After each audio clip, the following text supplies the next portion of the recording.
without further ado, I'm Chip Weatherman. I'm the Foundation Product Manager at Autodesk. The Foundation team is responsible for all the APIs and SDKs across 3ds Max and Maya.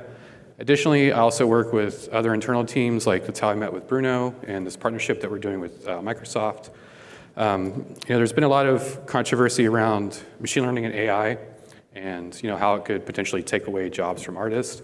But we want to go the other way and actually just empower artists and accelerate them with less mouse clicks and allow them to get their job done faster.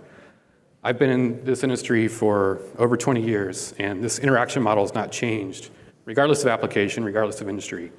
And we have an opportunity to significantly change that for the better in the future. So without further ado, I'll hand this off to Bruno. He's going to take us through some of the technical details and get started. Thanks, Bruno. Thanks, Chip. So yeah, basically, as you mentioned, this project was in collaboration with Microsoft team, what they call like the AI Acceleration Studio team, which was like basically provided us with the access to the OpenAI through the Azure model, which was pretty awesome, like to test how you could leverage these layers on services on these types of models.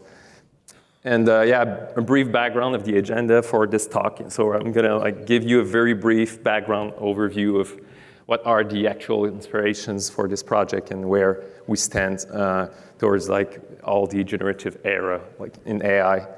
And I'm gonna give you like a brief overview as well of the approach, how we implemented like this method.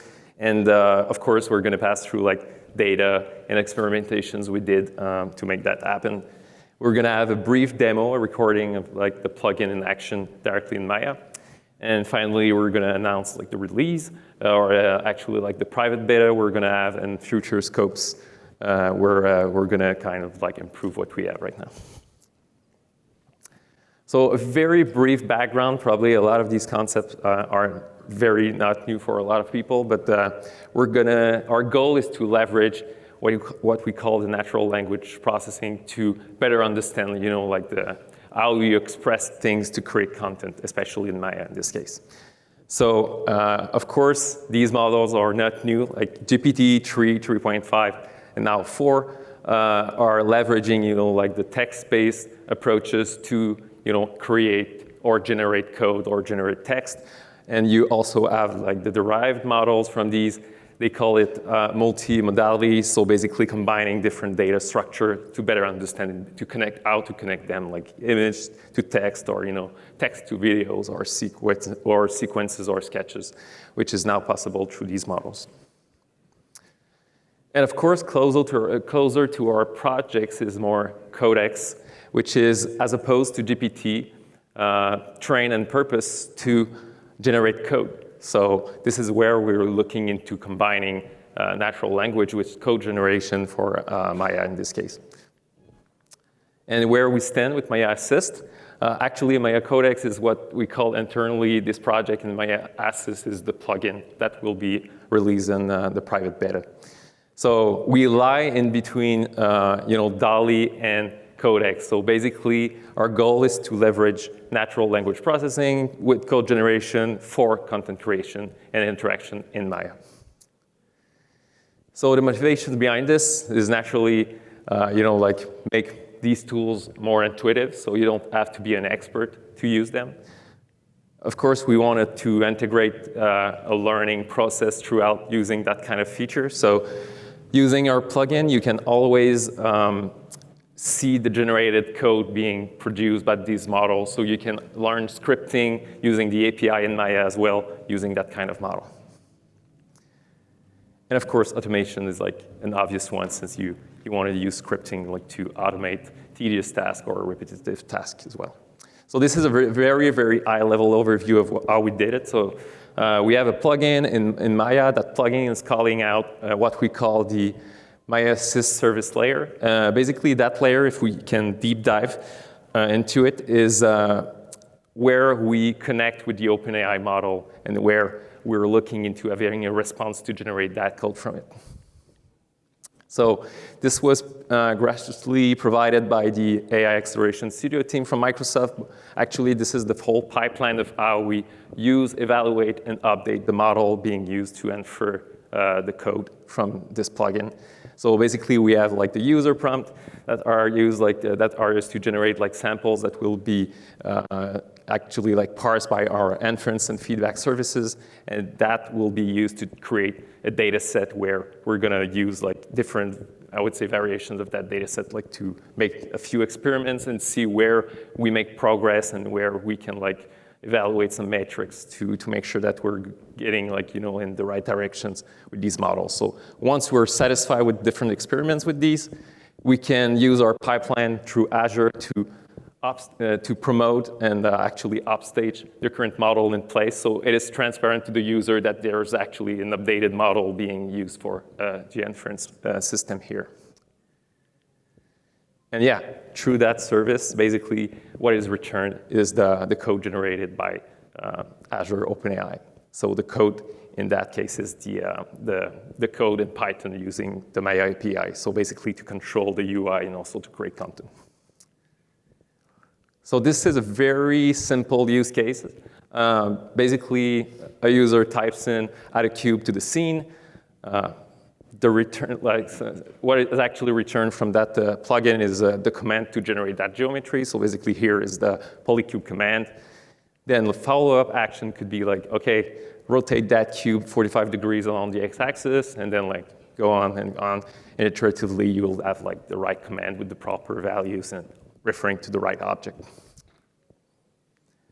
So in this plugin, and actually the current scope of this plugin is focusing directly on 4 categories, just to make a very early proof of concept and where you can build on top of it. So basically, we're covering what we call like the camera, the lighting, the materials, and also what we call the whole object manipulation. So basically, not working in elements within the object, but they're directly on objects and elements in the scene. For each categories, we actually handle simple operations such as like rigid transformations, of course, but also more complex ones, saying like, if you could tell actually like the plugin, could you align these objects with respect to other objects that will actually understand like the 3D scene and make that happen. Actually, in the plugin, in the red box, you can see like you have a few suggestions as you go to give you like how you should phrase it or what are the actually available and supported commands. And without any surprise, data is crucial with this kind of I would say, or of capabilities. So of course, we need like a very robust data set to make sure that we measure progress precisely here. So basically, like the evaluation set is meant to be our ground truth where we're going to compare to it to see how good we're doing. So basically, this one is composed of pairs of natural prompts and commands. Of course, these commands are covering the previous use cases I mentioned, the 4 categories. These are reviewed by field experts, so we make sure that these actual commands are producing what the user prompt was describing. And we also use these samples to optimize experimental parameters and configurations as we go with the models. So we're basically using that data set to optimize our model as we go to make a better improvement in the recent versions. And something maybe interesting about these is, I'm going to talk a little bit about this later, but 80% of the distribution of this evaluation set is composed of one-to-one samples. And these are actually, for one user prompt, you have like one generated command. We have like other examples where it generates more lines. But actually, it learns better if you have like one-to-one samples. So basically, one command in your code for one line of code. So. Oops. So yeah, of course, for validation and fine-tuning purposes, we also need to grow that kind of data set. We need like more data to train and fine-tune it. So here, we use like pairs of samples from our evaluation set. We use a synthetic data generator to actually like extract some elements in those natural prompts, so basically action verbs, values, object references, and we're generating more abstract generic expressions that can be used later to generate more variations of these. And we're using these samples to, of course, have the corresponding code and then like feed it to our training model to have like better improvements on like more extended cases. With these generative models, there's a lot of, I would say, pros to use what we call like zero or few-shot learning. So basically, we did a bunch of experiments on few-shot learnings here. So basically, as we go with the request, we provide like more examples similar to the one that the user is actually requesting, just to provide more context. And here, something to highlight in these numbers is that we have like, actually, regardless of the model being used, we have the historical context. So basically, like the previous command being used by the user are more impactful in these precision metrics than the few-shot learning part. So basically, few-shot learning is selecting a few similar examples to provide with the request, and the historical context samples are more like the previous command being used like by the user as you go. And something even more interesting is when you combine them both, you have like better performing models here, like at the bottom. So basically, we're using 5 samples of few-shot learning plus like historical context with it, like 5 as well. On all supported categories, we had like above 80% of precision, which was fairly good. And actually, we have like lower scores when we look at the right on the common on the pure command breakdown of these metrics. And the only reason why we had like lower score in these is some of these commands are way simpler, so we had less, actually fewer examples to learn from. To also evaluate how good we're doing with these samples, we use what we call the exact match error analysis here. Basically, we're comparing the expected and the generated code. So we're looking how similar they are. As you can see here in this example, 2 very similar, like actually 2 very different generated code will generate the actual like same outcome here. The same, like the only differences here is like the single quotes or the long or the short version of the flags, which is kind of misleading because you're gonna have like a very low score, and it's a false positive because in the end you're gonna have the same expected results.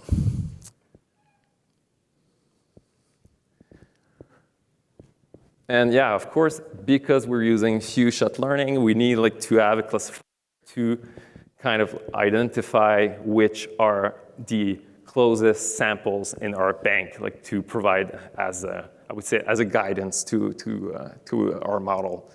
So we tried different techniques. What we call the sentiment classifier is basically like looking into the user intent and like where that request fits within like a larger bank of examples. We tried it on, I would say, like high-level categories, which was like way too broad and a bit confusing for the classifier here. So we decided to look also into the common level categories, which was also a bit biased because, as I mentioned previously, some of these commands have way fewer examples. So we have like a very imbalanced data set here. So we decided to go with an actually really commonly used technique, which is called like density-based spatial clustering method, to basically extract natural grouping within the data. So basically, it's a bit more representative of what we're trying to look at. As I mentioned previously, we look into one-to-one samples because the learning is kind of more stable here using these ratios. And something we did to kind of like trick that part of the data and the training with this data is the fact that we're using what we call the high-level APIs. And what are these high-level APIs is basically function that we're calling to kind of encapsulate more complex tasks here. So on the right example, you can ask change pcube1 color to red. That will be reflected through like 3 Python commands using the Maya API. And our goal is to like encapsulate and wrap this up into a high-level API, which will be a single line. So we're gonna ask to train on, like just learning how to plug these values into that more complex command instead. So we're trying like to focus on different, very specific use cases with more like, I would say, generic function call instead of like using directly the API. And that function is actually aware of the Maya API. So this is where we close the loop with these. And something else we did to kind of like, I would say, reduce the requirement of fine tuning, which is a bit computationally expensive sometimes, but we look into ways to provide a more large scope context here. So basically our goal is to provide some kind of like the user intent behind this. And how we did it is we look into a classifier to predict the expected command being used reflected by the user prompt. And we provide with it the function signature of that expected command, the description, the flags, and a few descriptions, as shown here. And also, sometimes optionally, we provide also usage examples, as it will show like up in that kind of like docstring structure formation. So basically, it's optionally because we're already using Fuchsia Learning, which is already providing a few examples. And they are more like, I would say, in context with the sequence of commands that the user is actually doing. So basically, this is a summary of how we designed the prompt. So a very high-level context is provided with it. That high-level context is usually just to mention that we're using the Maya Python API, and actually to show that in the core model that has been trained on these large language models, you also have included a lot of different versions. So our goal is just to focus on the version that we actually want, like to make sure that we don't have any discrepancies in between the versions. Along with it, we provide what we call the extended context. And that context is actually like divided into 3 parts. The first one being like what we call the task-specific info, so basically providing the user intent, which was reflected through the doc strings provided with it. The second one is providing few shot examples, so basically similar examples that will be like different phrasing how that task could be like described. So basically to make sure that it will be encapsulated into the request to that model. And optionally, we were using like other types of context from the session and historical background, like basically like the previous commands. So we have a demo here. Probably like people who went to the tabletop saw like a teaser of this. I'm gonna do like the live voiceover describing what is actually being performed on every step. So basically, this is a scene that we took like the asset from Kitbash 3D to showcase some kind of like more real, like real assets, like how you can actually like interact with it with the plugin. So let me just show it. So basically, what we do here, at first, I'm gonna enable the lights so you can see the changes reflected when I'm gonna add some light sources. Then I'm gonna actually ask to add a sun, and rename it sun. So basically, something cool about this is the fact that you don't have to be an expert to know that a sun will be an actual directional light from a very distant point. You just use it as you go, which is something very cool with that kind of plugin. I'm gonna ask to replace it, rotate it 90 degrees, and saying can you point it down a little bit 15 degrees? So understand actually will be on the x-axis minus 15 degrees, which is in your own words. Changing the intensity by 50%. So you can use the relative measure, just saying I want it a bit reduced to make more the ambience here. And also I'm gonna highlight other sources here. I'm gonna add a camera, name it, rename it as well. You can also plug multiple requests into a same sentence, so you can create a camera and rename it. I'm gonna move that in front of the street lamp at the bottom.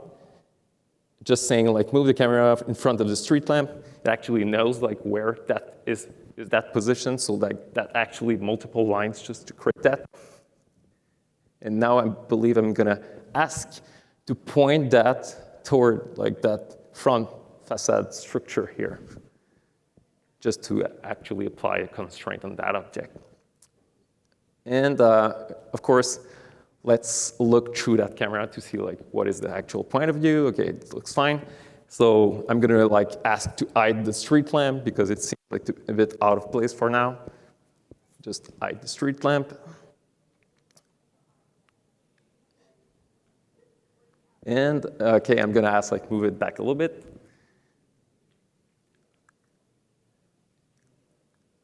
And now like I'm gonna actually want like to look at different light sources just to highlight these.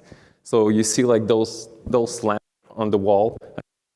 But I'm gonna add like sources just to kind of highlight the structural details of that building. And I'm gonna ask to move it at the place of that instance of the wall lamp, just to show you. As you can see, it doesn't point like where it was supposed to be. So I gotta ask, like, can you point that up? So without knowing like the local transformation I'm doing here, just asking it in your own words. Now I'm gonna to duplicate that lamp to, like to place the same one, like, but on the right this time. So the phrasing would be like, okay, now move it, rename it last spotlight to spotlight underscore right, because like it created underscore left one. And I'm gonna ask, move the spotlight at the right light position so it can move like here. Now, let's do something a bit cooler. So look back through the camera I created. And now I'm gonna ask to change the color of those spotlights. So say like, change the left spotlight color to red, right? And of course, I'm gonna ask, do the same, but for the right spotlight. There you go. And now I'm gonna make them a bit brighter. So I'm gonna ask 10 times brighter. And I'm gonna show you in the attribute editor that actually like the default value of 1 has been changed like here for these lamps to 10. So you don't have to know, your way into like those menus and those toolbars. And yeah, something cool I could do also is to play with the materials. So I'm gonna ask to assign the same materials as the column to those vases in front. So assign the column materials to the front vases.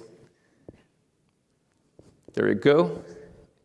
And something I'm gonna do last is just replace those street lamp I removed just to show you some whole object manipulations here. So I'm gonna ask to move it slightly on the left and then like rotate it. So I'm gonna ask like, rotate it 90 degrees to the right. And of course, I'm gonna duplicate that same street lamp and do the same just to make that mirror effect and just frame the front facade. So I'm gonna ask to move that street lamp. There you go. Move this new lamp so you can refer to like very like terms like this, like the last one I created, the new one, which is pretty cool. And again,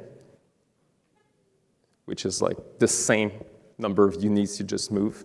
Rotate it 180 degrees just to make that mirror.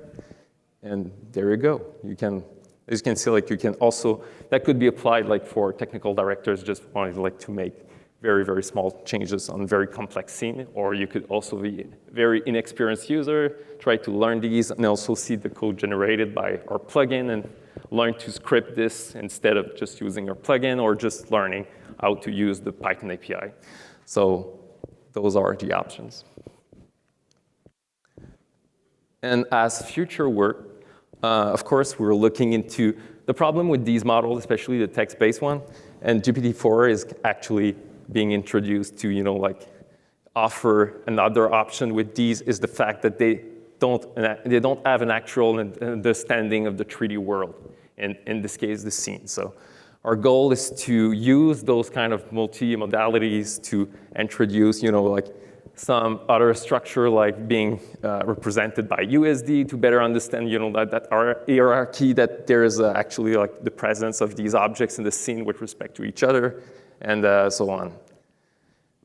Of course, we're gonna also introduce what we call the multiple completion, so basically providing similar examples as you go, so other way of phrasing what you ask, or ways that we're actually working for other users. So like you could have like suggestions as you go, something that would be natural to do in sequence.